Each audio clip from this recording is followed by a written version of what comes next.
जवळ पावसाच्या बातमीकडे मुंबईमध्ये गेले काही दिवस संततधार बरसणाऱ्या पावसाने मुंबईकरांची आज सकाळपासून मात्र पुरती वाट लावली आहे। कारण मुसळधार पावसामुळे मध्य रेल्वेवरनं मुंबईच्या दिशेने जाणारा धीमा मार्ग बंद आहे। सायन माटुंगा स्टेशनच्या दरम्यान रुळावर 6 इंच पाणी आहे। मुंबईतल्या इतर भागांमधलं पाणी कायम आहे, मात्र आता सायनच्या ठिकाणचं पाणी जे ते हळूहळू ओसरतंय। रस्ते वाहतूक मंदावलेली आहे। रेल्वेला देखील काहीसा ब्रेक लागलेला आहे। सायन्स स्टेशनवर पाणी होतं, मात्र आता ते पाणी ओसरायला काही प्रमाणात सुरुवात झालेली आहे।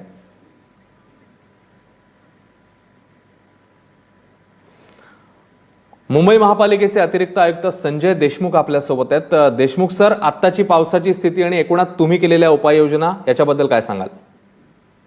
पावसा आता सध्या सर्वप्रथम मला असं सांगता येईल की परिस्थिती पूर्णपणे नियंत्रणामध्ये आहे। बरं, आज सकाळी 8 वाजल्यापासून ते दुपारी 1 वाजेपर्यंत साधारणतः 140 मिलीमीटर पावसाची नोंद झाली।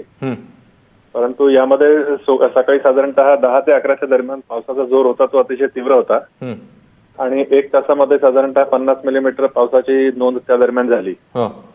आणि त्यामुळे काही ठिकाणी उदाहरणार्थ Hindmata, Sion, king circle, Parel TT, मुख्याध्यापक नाला या भागांमध्ये पाणी तुंबण्याच्या घटना घडल्या। बरं, तथापि तिथे देखील वाहतूक सुरू होती। आमचे 203 पंप ऑपरेशन मध्ये होते आणि या व्यतिरिक्त हाजी अली, लव्हग्रोव्ह, ब्रिटानिया, क्लिव्हलँड आणि इर्ला नाला या ठिकाणचे जे मोठे पंपिंग स्टेशन्स आहेत ते देखील सुरू होते।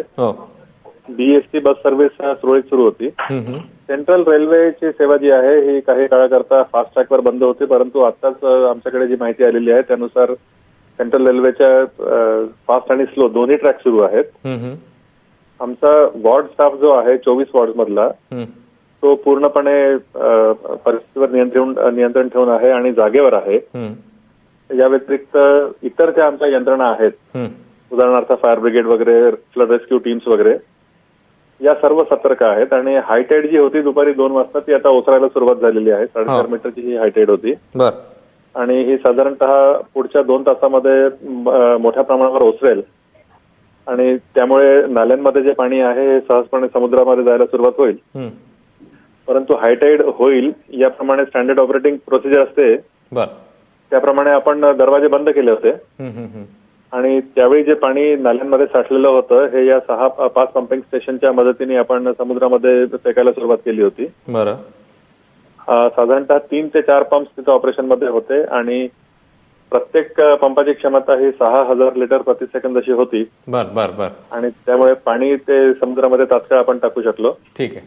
सध्या तरी 2 ठिकाणी जर सोडले तर बाकी ठिकाणी पाणी तुंबण्याच्या घटना दिसून येत नाहीत। संजय देशमुख सर, खूप खूप धन्यवाद। आपण सविस्तरपणे सगळ्या संदर्भात आमच्याकडे माहिती दिली त्याच्याबद्दल।